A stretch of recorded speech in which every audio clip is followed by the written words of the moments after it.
Hello, friends. This is Gary Miller, Executive Director of worshipministry.com, and we are talking with one of our staff writers, Melissa Pirtle.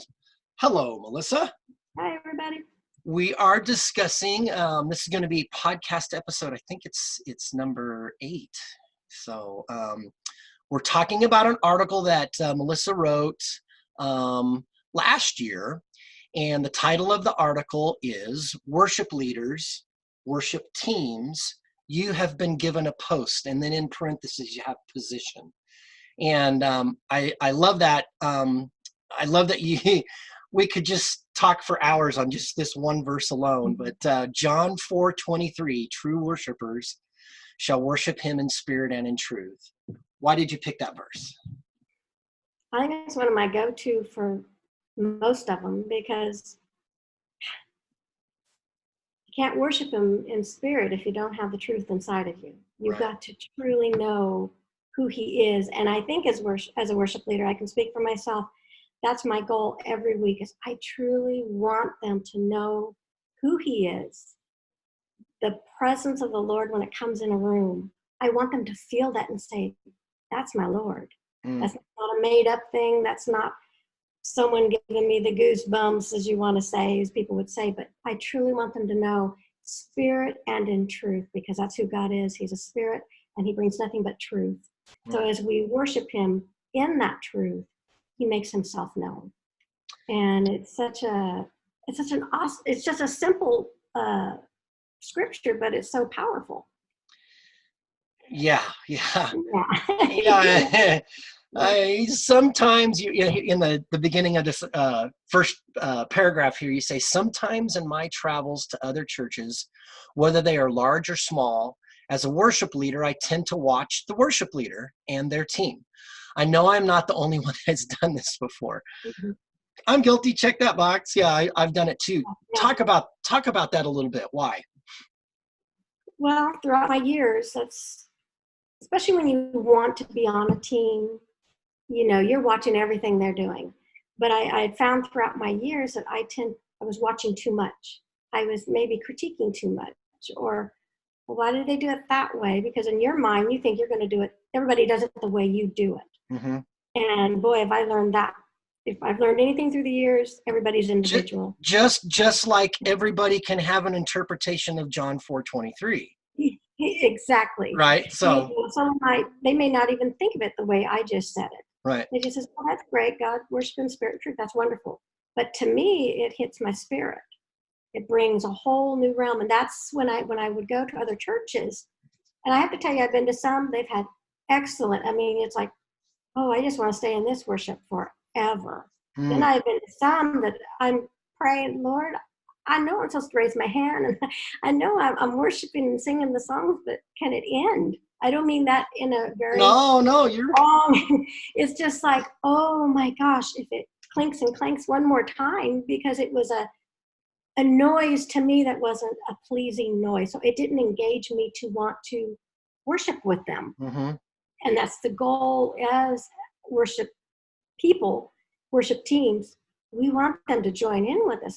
We want them to feel what we've prepped for that morning. We've come in, we've practiced, we've spent prayer time together, we've sung together. So that's got to radiate off of the platform. So I consider myself somewhat of a seasoned worship leader. I've been doing it 16 years. I've been involved with cantatas. I've been involved in choirs. So am I fully seasoned? I don't think anyone can be ever fully seasoned. There's always more to learn. But I turned 56 this past May. I've been leading worship since I was 19, so several years. And there's still things that I just sometimes I step back and I'm just like, wow, that's something new. I did not know that about who you were, God. And yeah, it's new and fresh every morning. Yeah. I got a lot leftovers yesterday. I want the new and fresh. What do you got today, Lord? Right. Right. And so there's been times when I've critiqued it. I just did. I critiqued it, and I had no room to, because I don't want someone coming in and critiquing me, which I have had too, I know. But sometimes I'll pray for them. I'm worshiping, but I'm like, oh, they're nervous. Or, oh, maybe that's their first time. Because if I've been in a church that I don't know any of them. So I'm worshiping, but I'm also praying for them because I've been in their shoes.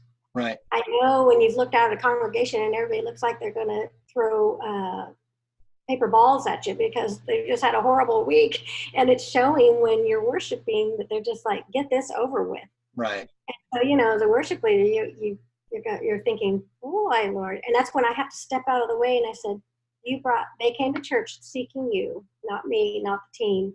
So we're going to step out of the way and just let you go. Seeking excellence, not perfection. Yes. Seeking excellence, not perfection. So I like what you write here. So I also, go ahead. Perfection can kill the flow. Well, perfection can eat you up. I mean, it can. Yeah. I like what you write here. You say, I also watch to see if the worship teams really understand their post. And then again, it's you've got in parentheses there positions that they have been placed on that platform. I want you to talk about that a little bit because I think that's really important. Well, sometimes,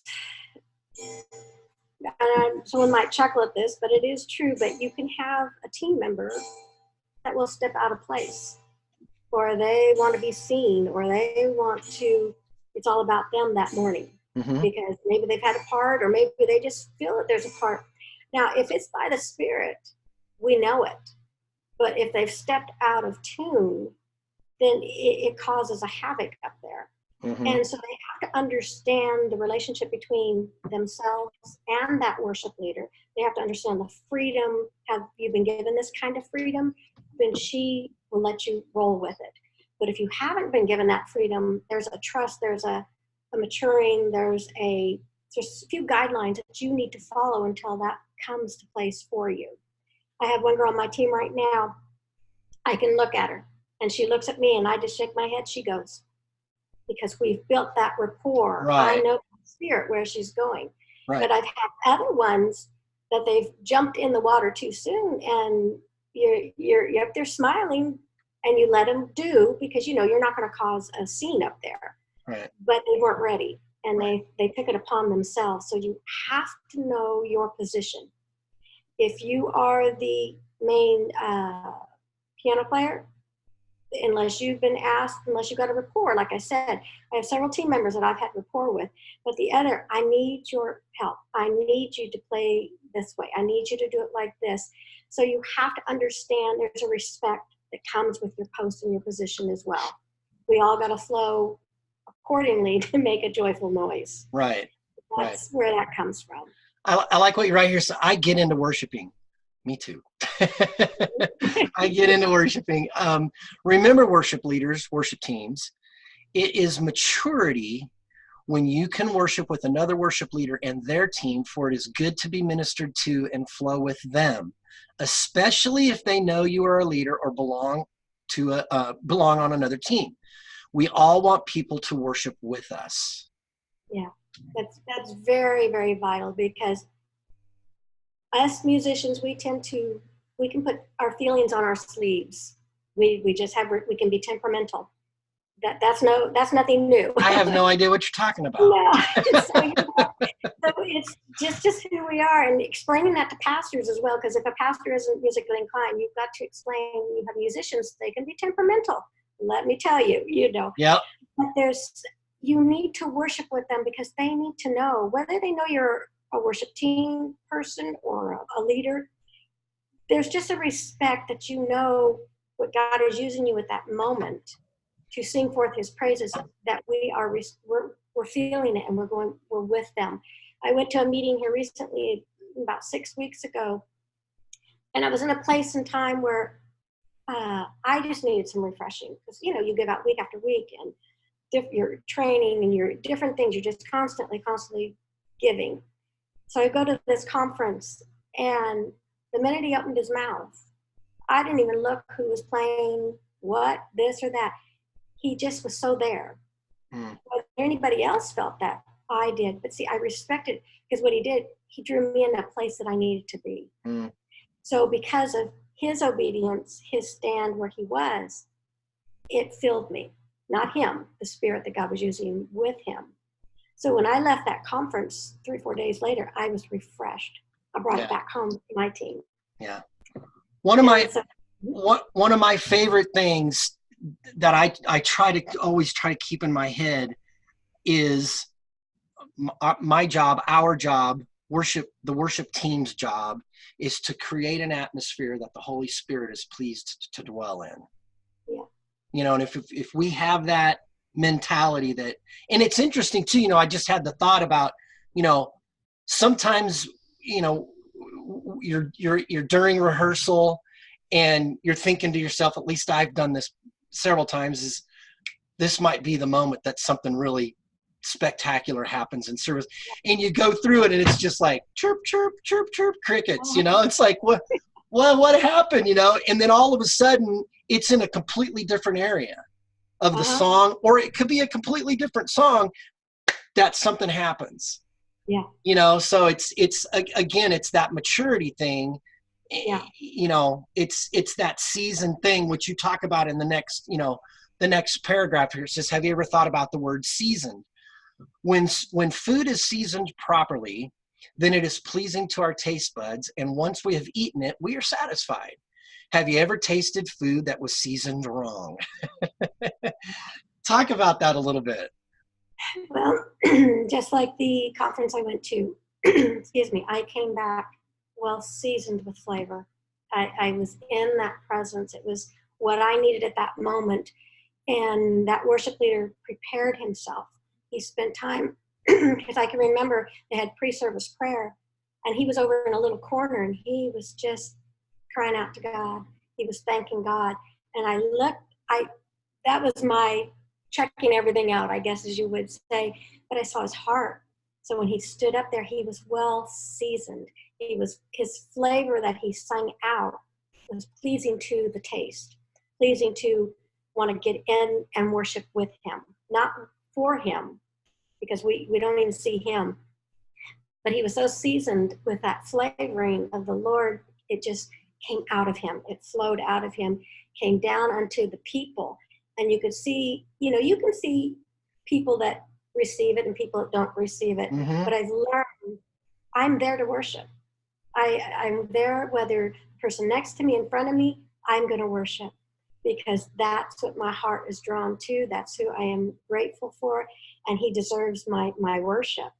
But I've been places where the teams were not seasoned, and it was I hate to say clinking. It's like, oh, did they even get any practice? Did they come together a long time, you know, or the music didn't make sense? And that was my critiquing side. But at the same time, we had to pray for them, because there's a lot of pressure that goes on a worship team, because everyone expects you to be seasoned. Everybody expects you to hit that mark. And if you don't hit the mark, then the people, they love it when you hit the mark. But if you don't hit the mark, then they come to you now saying, well, you know, it was just okay today. And yeah, we're thinking we did fine. And so I've learned everybody's seasoning is different. Everybody's taste is different.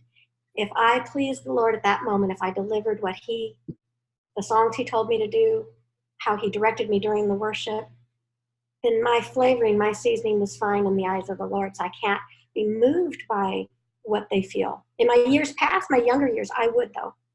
It would tear me up. Guilty too. Yeah. Yeah. You say here, just my opinion. I love it, because it's always fun to see what is going to follow with a statement like that. Yeah. For I know the Lord loves it when we worship him, but he is truly looking for the heart of true worshipers. Now, you talk about your dad. Was your dad in the military? Yes.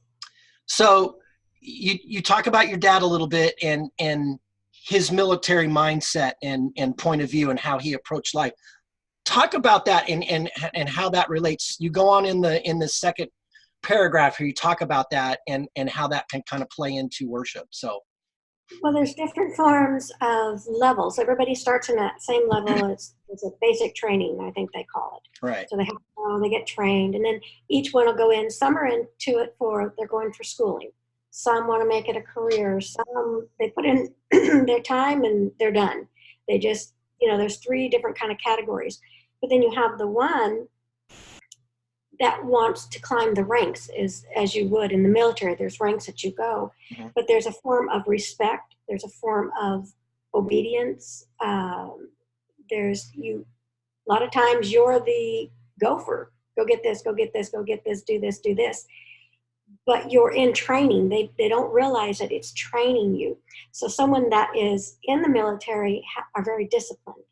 They've been trained, I think my dad said he could get dressed and showered and everything within less than 5 minutes or something. I don't know. It was just, they were so highly trained. Same thing with worship. We're so trained, but we have to be trained by the Spirit. Mm-hmm. I've been to some that it sounded good, but I didn't feel the Spirit on it. Mm. They were so trained musically, their voice training, but God's looking for the heart. Because when the heart's involved, I'm a prime example. I didn't have all the training that most of my team has. They're college trained.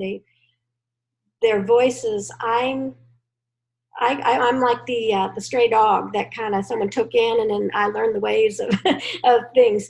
But it was by the Spirit that He's trained me. And so that's when someone takes you under their wing.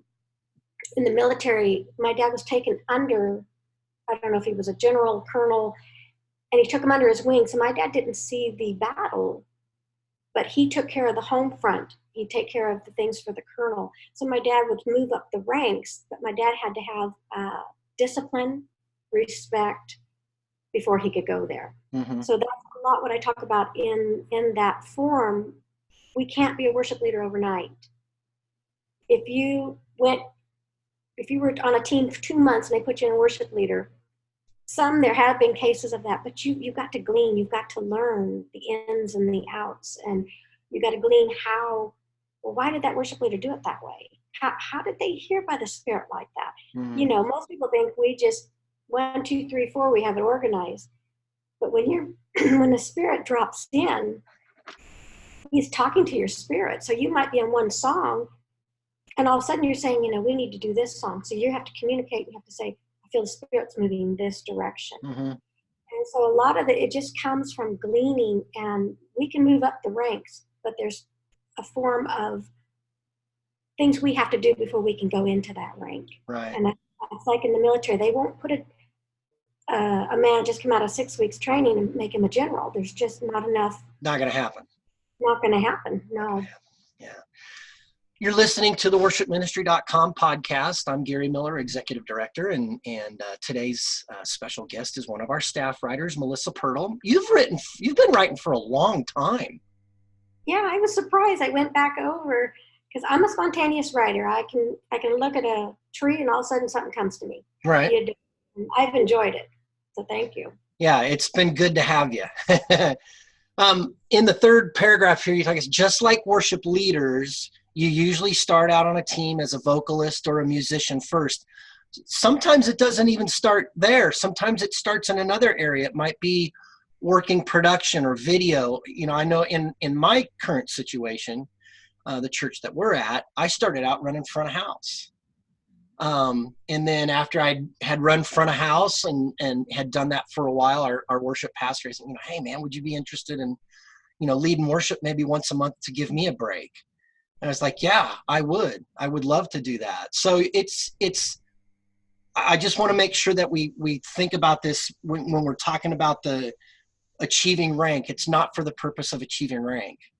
No, it's not. And I know you understand that, and I understand that, but I think that needs to be said so those that are listening to the podcast right now.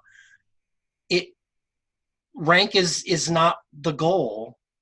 No. Worship is the goal, and it's finding your place in wherever it is. Running front of house, playing musician, pulling cable. It could be any variety of things, but it's being content and finding your place and being the best that you can be in those places. And being faithful opens. Yeah. Before I ever did any of that, I worked nurseries. I cleaned bathrooms. I did so many things behind the scenes Mm-hmm. because the more responsibility you have, the more attacks you can have. The more you're out there, the more people are going to talk or different things, But it's in Corinthians. We don't promote ourselves; God promotes us. And when we think about promoting, I think that's where we've gotten a little off, in my opinion. Again, in the church, we're so busy promoting, but is it what God really wants? Is that really what God wanted? Because sometimes we get role struggles. We want power, and so as worship leaders, you can push some power if you want to push some power. Mm-hmm. Not It's our natural power. See, I don't want the natural power because it's not going to do me no good. I want the supernatural power because when He comes on the scene, that's when lives, hearts are melting. That's when they know they are somebody. They know if they're not saved and the pastor gives an altar call, we've had a part to help in that saying, yeah, He is my friend. Yeah, I can do this. That's the heart of a worship leader, worship team. That is our goal. Did we come for a purpose or did we come for a session? Right. And I am not for sessions. We can have a session in our living room. We can come and have jam time, play, whatever.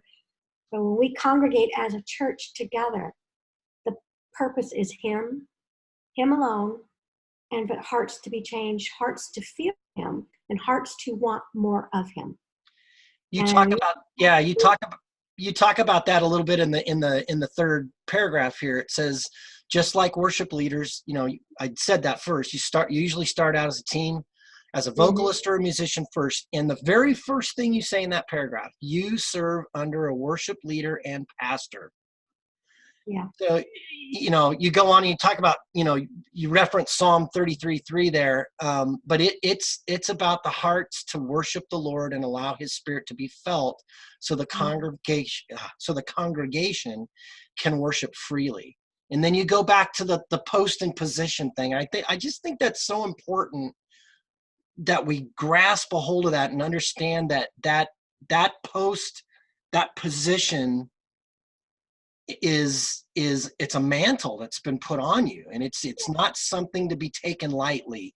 It's something to be taken with seriousness. Now, does that mean you can't have fun? No, doesn't mean that.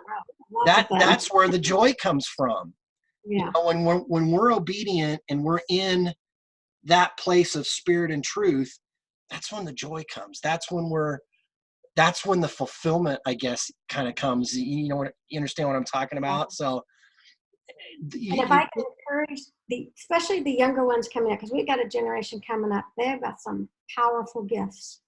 I mean, I thought our generation had some things, but they've got some gifts. But if they can learn to take that gift, sit under a pastor, a leader, a worship leader, yield off of them. Because that's what I remember my worship leader years past, and I had conversations with her about, I don't know, 5-6 years ago. And I told her, I didn't realize you were planting in me for my future. It wasn't her per se, but her anointing, the things that she was doing. And I was being groomed, and I did not even realize it. So let them groom you by the Spirit. And what I mean by that is, if a hair's out of place, they'll help put it back, and they'll explain, hey, that might have been a little fleshly thing over here, but you know what? Let's pull back over here. A leader, if they do it right, they should have team members with them a long time, unless moving or something like that. But when you got a team, my team, we've been together a long time, we almost sound as one. I know their movement, they know my movement. And we've had other people come in and come and go, but there's something about the respect. I respect them as much as they respect me. Mm. And they're just as called as much as I'm called. I just have a forefront that kind of goes out a little bit ahead of them. But we're all called to worship. I love what you say here in this third point here. I would rather have someone with a heart to sing than to have a skilled person who could complain if they don't get a solo part. just speaking real here. And yes, that person must be able to carry a tune. Yeah. There is skill that's involved in this. Yeah. There is skill that's involved in this, but again, it's about what we talked about earlier. It's about us as a team creating an atmosphere that the Holy Spirit is pleased to dwell in. Yeah. And I when don't you know if you've ever been around a whiny musician. do, never. Never, no. Worship leaders can get whiny too, because Yes, yes. I've had both. I've had such skilled person, but the heart wasn't there. Then I've had somebody that maybe they've sung in a few choirs and they think they can sing and their confidence isn't there, but their heart, when you see them worship, they're just like, I just can't wait to be in his presence. Even though they may not have that skill. And it's not that the skilled person isn't important, because truly, how could you have your music if you didn't have the guitar, the piano, the drums, and the voices and so on? But if the heart's not there, it's just making a noise. And so there's sometimes, maybe because I've been doing it a long time, I'd rather take the person with the heart, because sometimes I don't want to work with the one that's so skilled that thinks they know everything. Right. And so it's challenging at times. But I choose to see the person that maybe the heart's not fully there. Oh, let's bring them on and let's pray, Lord. You'll soften that area. They're going to feel it. They're going to sense it. And when they feel your presence on them, they're going to realize, I couldn't play this without you. You move my hands. You give me the know-how. But heart has to be in it, because God looks to the heart. He's not looking for just a noise. If there's no heart of true worship, it's almost like he shut the back door. Well, when you get there, I'll open the door again, and I'll and I'm making light of it, but he truly is looking for the heart of a worshiper. Mm-hmm. Yeah, I like in this last section of the article here, you talk about, we talk about, you said, remember the well-seasoned food that I'd mentioned earlier. And I like in here how you talk about, as we do this, then more ranks or responsibilities are placed upon us. Maybe you have been asking yourself, why haven't I been moving up in rank? Why is it everyone else is being used but not me? This may be a clear sign to check yourself on how you have been serving under another. Yeah. I've been doing it a long time. You've been doing it a long time. And there's still times where I have to go, take a deep breath, check yourself, chill out. It's going to be okay. It's not that important.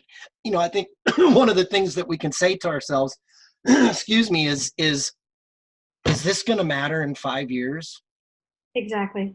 Am I going to be upset? Am I going to be upset what I'm upset about now in 5 years? No. Right?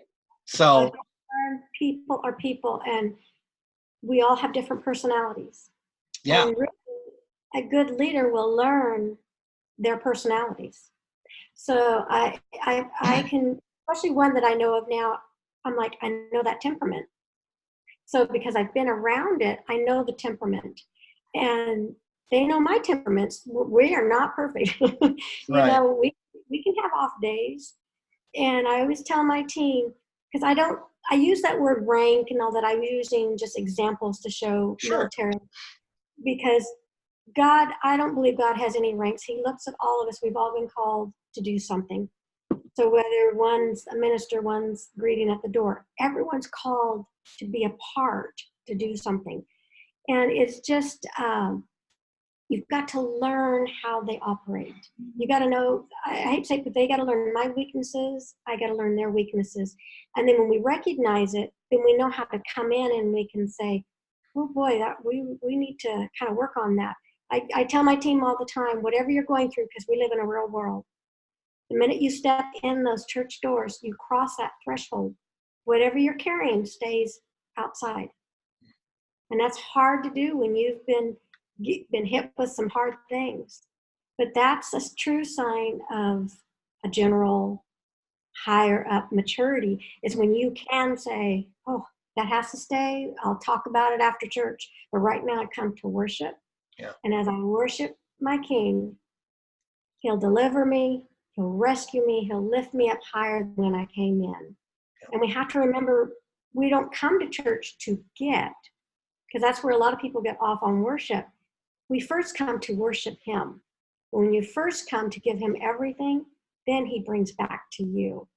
And I think sometimes they get there, it's me first, because I'm hurting, I need something. Mm. That's where a lot of people are. But if they can turn around and say, I know I'm hurting, but as I give unto you, give you my whole heart, as I worship you like never before, you'll touch me. I'm going to praise my way through the situation. Exactly. So, yeah, I like what you say here at the very end of it. It says, God does the prompting, not man. Yeah. But God uses man to fulfill those positions. Yeah. So, See, we're the vessel. Yeah. Because, God doesn't bring money out of heaven. He has to use somebody. I'm just using it. So we're that vessel. And the more we take that vessel with, what I mean by perfection is I want the best I can be with him. Do I have flaws? Oh boy, I got flaws just like anyone else. But when I step into that arena, as if you want to call it, I bring everything that I am and I lay it before him. And I say, use it for this moment, because as I lay it before you, when we congregate and this congregation comes in with all the turmoil of the world, for a 30, 40 hours time, we've been in your presence. So when we leave, we're a little bit stronger. We can go back and we can go back and we can combat what we came in with. And worship's a very, very vital. It talks about it when they marched around, they took the armies. And well, one of the comments on the article that somebody wrote says, I love how you relate the leading of worship to army training. In what little I've had of worship training in many years past, it was the way it was always related to leading an army of people. Yeah. I think that's a great comment that Marar wrote in here on the article. So, because we lock arms, we gain strength. Yeah. And there's strength in worship. Yeah. Boy, there's a mighty strength in worship. Amen. Well, hey, this has been good. A link to the article will be in the comments down here underneath the video, so you can get to it there. Melissa, thank you. It's been good. So Thanks for having me. Yep, and we will do this again. And so you have been listening to the worshipministry.com podcast. I'm Gary Miller, and Melissa Pirtle is our special guest today. And we will see you all again, hopefully real soon. Say goodbye, everybody. Bye.